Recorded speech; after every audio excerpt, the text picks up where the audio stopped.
Hey everyone, today I am so excited to be here with Morgan De Klerk, who is an accountant and finance guru passionate about helping small business owners and digital nomads manage their money and lead them to financial freedom that brings. With two BBA degrees in accounting and international business, summa cum laude, she has experience in bookkeeping, accounting, scaling businesses around the world from 4 digits to 6 digit figures a month, administrating and preparing a $4.5 million budget, and helping multiple small businesses, freelancers, and MPOs get off the ground. Now, Morgan loves helping virtual businesses and digital nomads because she is one of the same. She has represented her work around the world, including but not limited to Peru, China, South Africa, Turkey, Israel, Vietnam, Thailand, and Cambodia. Although originally from the States, she is currently based with her husband in Cape Town, South Africa. Morgan, thank you so much for being on the show. Thank you so much for having me. That introduction is so embarrassing. But it's so impressive. And I know anyone listening right now, to hear someone who has achieved all of this and lived this fabulous life by basically being really good with numbers, I'm sure is extremely clued in right now, because that is one of the things that, as you know, a lot of small business owners struggle with. And so I think it's just phenomenal that you have like followed your passion on helping small business owners be more profitable. So Yeah, tell me a little bit about how you even started this journey. Yeah, so I've always been a little bit of a numbers geek. I mean, even from like 4 or 5 years old, when people would ask, what do you want to be when you grow up? Usually little girls will say a princess or an astronaut or, whatever. And I said accountant from like the age of 5. I loved my little invoice books my parents would buy me, my calculator. Like I was just numbers from the beginning. So it's really cool to see how that's actually carried with me through life. And I'm actually doing what I said I wanted to do as a little girl. And I love making money, budgeting, financial management easier for entrepreneurs because I think it's something that can be so intimidating. And I just love making it simple and easy for them to understand so that they can actually use it to grow their businesses. Absolutely. You're a godsend. I mean, we have this phrase, and I don't know, I'm sure we're not special in the floral industry, but typically florists tend to believe that they are not business savvy. They just think I'm very creative. That's what I know how to do. That's what I put all my time and money and all my investments into, just becoming a better designer. But on the back end, their business is literally a dumpster fire because they just have this belief that they're not quote unquote business savvy, or they're quote unquote not good with numbers. What would be your number one piece of advice for a florist listening right now that might be in that position that they could kind of implement immediately to gain confidence with their quote unquote numbers? Yeah, I mean, it is one of my biggest pet peeves when a business owner says that they can't do their money because they're not good with numbers.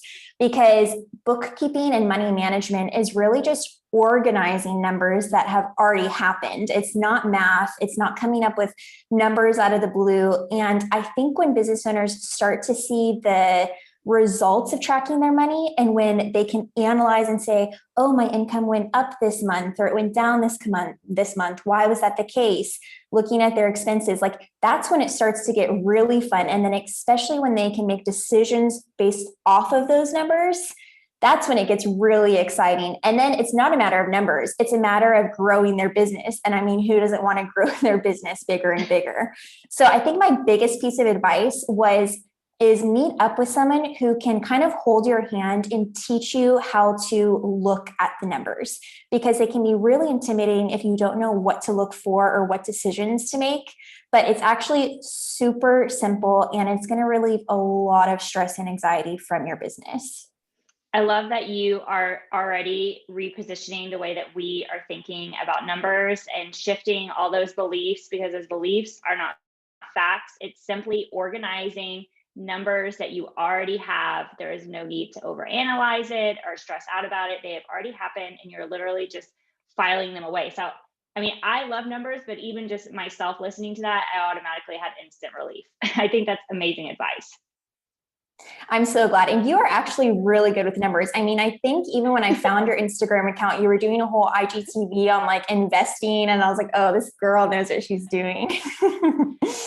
I think my biggest thing of starting this course, the Hotel Florist Profit Method, is literally to just empower, especially women, but creatives, florists, that you can be extremely profitable. You can make money. Your business can be sustainable. You can take money out of your business. You can put them in other investments. Like, that's not reserved for other people. Like, that is readily available to you.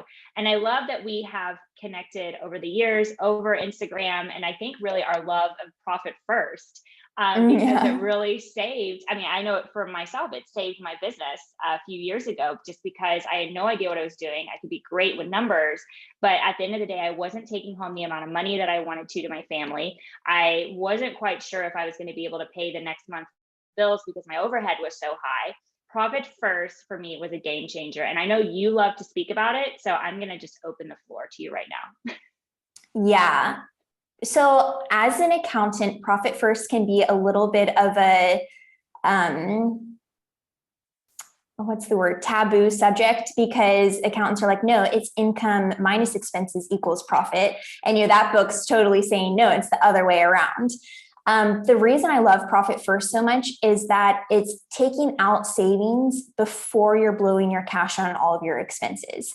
So instead of paying your expenses and coming down to the end of the month saying, I can't save for this, or I can't pay myself because I can't afford it, it's saying, okay, let's take those savings and let's take your owner's pay out of your income before it goes to everybody else. So I'm so glad you say it was so transformational for your business, because it really is. And sometimes the book can be a little overwhelming when you read it about the different percentages and stuff like that. But again, I'll just say reach out to someone who's already implemented it into their business, because it is a very simple structure once you get used to it and once you get it set up. Absolutely.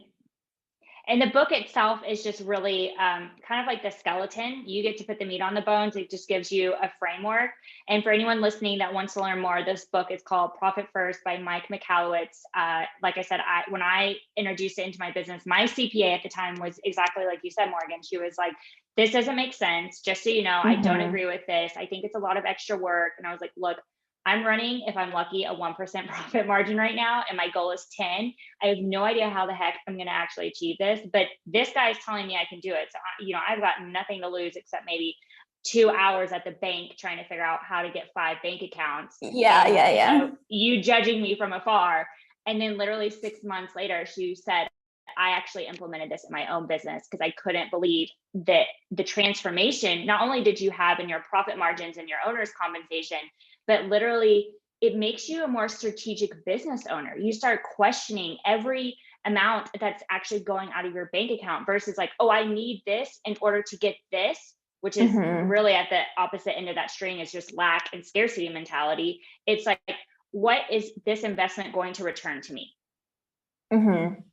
Yeah. And I mean, I feel like some startups and entrepreneur wear a badge of honor of, I haven't pulled a salary from the business in 3 years. I'm just reinvesting everything back into the business.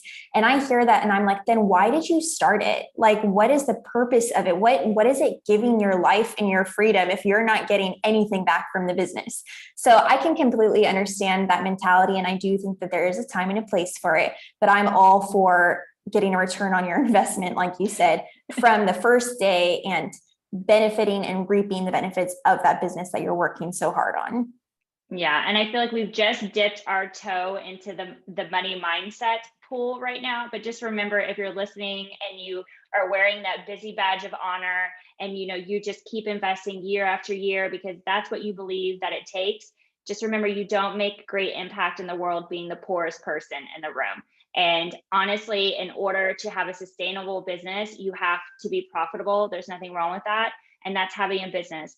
Otherwise you have a really frustrating hobby. So I love, Morgan, like you said, find someone that's done this. Please know also, if you are in this position or you can resonate with this, you're not alone. I mean, I was there. I'm sure everybody listening has been there at some point. It is literally just one of the phases of entrepreneurship. And the reason why I wanted to bring Morgan onto the podcast and have this conversation is to encourage you that it can be better, that you can do more. It can be easier. And it's just literally figuring out who are the right people to connect with to make that happen. Mm-hmm. Now, I know something that florists also struggle with is really setting their sales goals. So everything that I teach in the Hotel Florist Profit Method is on consistent income. So reoccurring profit month after month, getting a contract, getting paid 1 to 3 years, a certain amount of money to do like one job a week versus running out and booking multiple weddings or events and fingers crossed the next booking comes in, or relying on seasonal income. How can someone right now listening to this start setting some sales goals, even if it's for this year, for this quarter? What do you recommend? What do you teach your clients and students? Yeah, I always tell people you don't know where you're headed if you don't know where you've been. So I think the first step would be to track how your performance has been in the past. So that's another name for, budgeting is basically what we're getting into here. So I think it's really important to be tracking your income and expenses and take a look at each month how much you made. And then based on history, then we can make projections for the future, because it's one thing for you to say, I want to make 10K this month. But if you've only been making 1K every other month, that 10K goal isn't really realistic. And when making sales goals, I love to teach our students to do kind of 3 tiers. The first tier being, this is what I have to make to break even. In other words, this is what I have to make to cover all of my monthly expenses. And when I say cover all my monthly expenses, I'm also including my savings and paying myself and things like that. I think that's really important to include. Then your second sales goal can be, this is what I'll be really happy if I can make. This is a profit margin I feel good in. And then third, that's where you can really dream big and, manifest stuff, put it on your goals, write it down, put it on, and really push to get that. Because I'm all for, there's one thing about being financially conservative, and I would say I'm probably more of a conservative person, but I love helping students get that sales goal in their head and really look at their numbers and see how they can make it work to reach that goal. So to summarize, I would do, what do I need to break even, cover all of my expenses, pay myself, do savings? What would be something I'm really happy with? Like a good, like you had mentioned, you wanted like a 10% profit margin. You're happy with that. And then what would be like your dream goal? And go for the dream goal, but know that you need to get that break even goal in order to make ends meet. And I think the exciting thing about this, goal setting for me is very exciting because it's like, I picture it like steps. So even though this is what you're setting right now, in 6 months, when you start hitting your dream goal, you can reset your goals. And so you're just currently like profit stacking almost to just slowly increase your net wealth, your profitability, say that like profitability in your business. And I have this new phrase now. It's like millions are the vibe. So like, I don't know when I'm going to hit that, but it's like, that is my new, like, I call it a touchdown. So we have a target and a touchdown. But yes, we're always constantly working on our goals. And I think it's so important to have goals in front of you. Even if you just write those 3 numbers down on sticky notes and stick them on your mirror or somewhere you're going to look at every single day, because it's only, again, subconsciously going to help you strategize better to hit that number, or maybe not take that booking to allow space for a bigger booking. Maybe take your time and go find that consistent income versus pitching to 5 different brides and hoping for the best. Mm-hmm. So sales goals are so incredibly important. I love that you said, what was it? Touchdown and then target, touchdown. Target, so touchdown. I love that. Like what we have to hit no matter what. So like that's a no-brainer. But we create a touchdown, and it's usually like 3 times whatever the target is, and we only work towards the touchdown. It's like that saying, yes, exactly. Shoot for the moon, you'll land among the stars. So if we don't hit touchdown, that's fine. We'll probably hit it maybe the next month, but I guarantee you that we surpass target. Whereas if we work towards target, that's comfortable. Exactly. We stay small, we stay in our lane, and like we're never going to get close to touchdown if we don't aim for it. Yeah, I love that. I totally agree.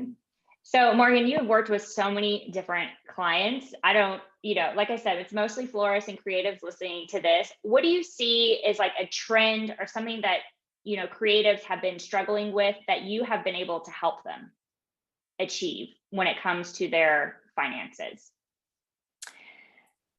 Yeah, I think that sometimes bookkeeping can be a task that people think that, oh, it's just something that I have to do and I'll just get someone to do it. It's not really going to make a difference, but I know I need to for tax time. And transforming that mindset into bookkeeping and money management to become kind of one of their favorite parts of the business. And like we talked about, the part of the business where they see the growth and then you start to get excited and then you set those goals and then you can start to say, okay, why are my expenses more than they were this month?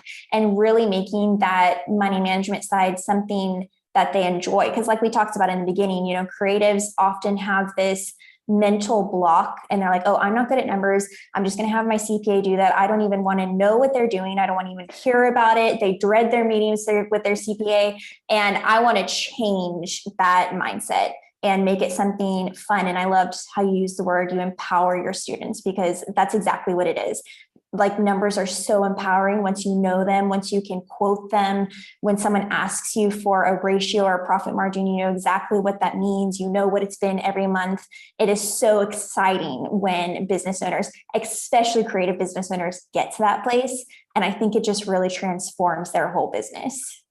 Absolutely. And I think especially, a lot of florists I've heard, I don't know how to approach a hotel, or I don't even know how I would propose something, or I don't know what it would cost. So because you don't have confidence in your numbers and what things would cost you, how on earth can you communicate that to this client? And so really like embracing numbers, sitting down and like doing the math, even if it's as simple as looking at an arrangement and counting, okay, there's 6 roses in this, and then there's like 2 bunches of leaves. And then you just start doing the math and you multiply by whatever it is that your markup is, and then whatever your labor is.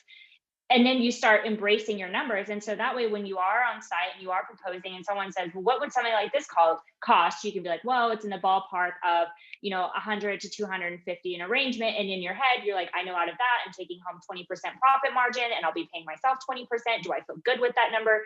Yeah. So I want this conversation, as you're walking away, listening to this, to realize that numbers are fun. You're simply organizing data, and that embracing numbers and empowering yourself is only going to help your business grow. And I think that this conversation has been, like, for me, I'm like even more motivated now, millions are the vibe. So here we are. You are always up to something. Tell me, what are the new and exciting projects that you're currently working on? Personal wise, we just sold our house and are thinking of traveling. So that is kind of fun. I know you're going to be traveling soon. You'll probably be traveling with us live.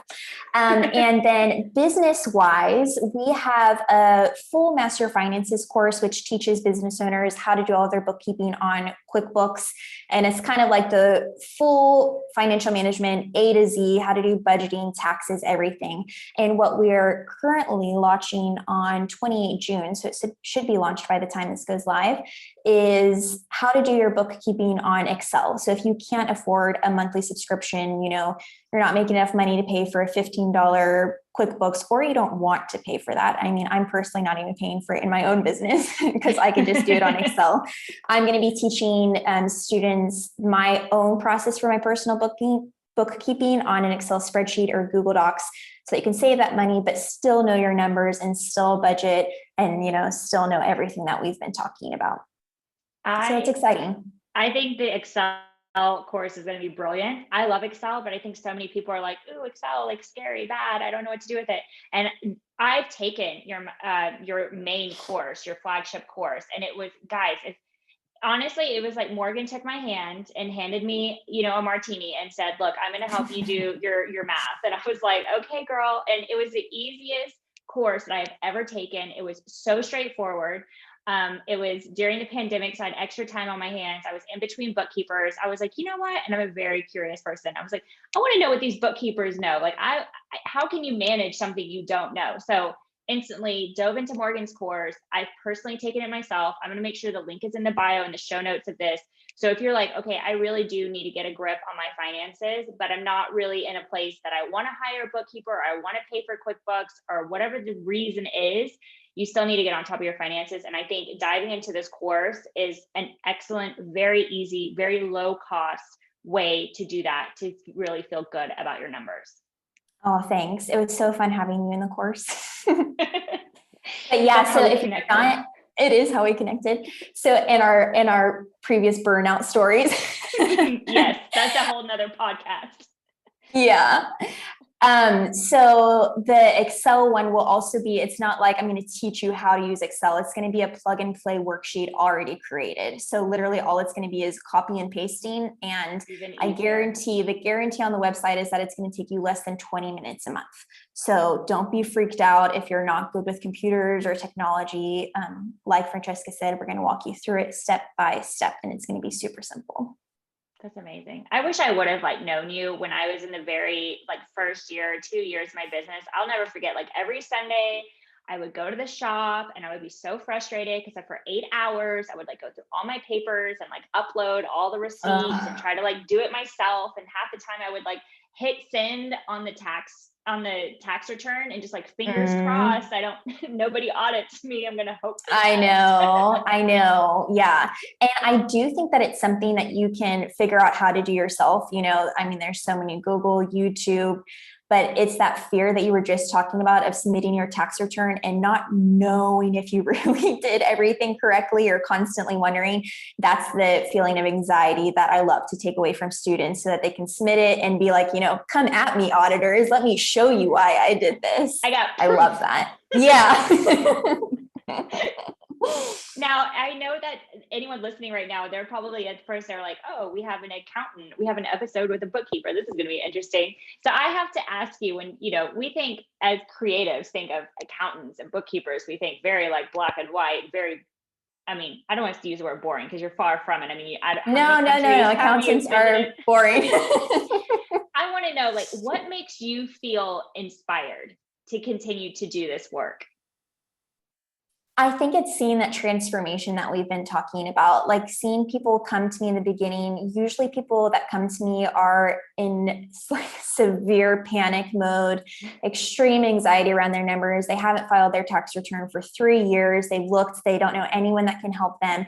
And then helping them get caught up and helping teach them how to do it. And then not only get caught up, but like I said, get excited about numbers and get excited about budgeting. And we do monthly coaching calls in the course, and they come onto the calls and they have all these questions, and that inspires me to then go out and want to create more and make accounting fun. And I know that sounds so silly, but someone commented on one of my Instagram posts last week, and they're like, you're changing the name of accountants everywhere. And that for me was one of the biggest compliments I've ever received, because I'm like, yes, that's what I love to do. And that's what inspires me.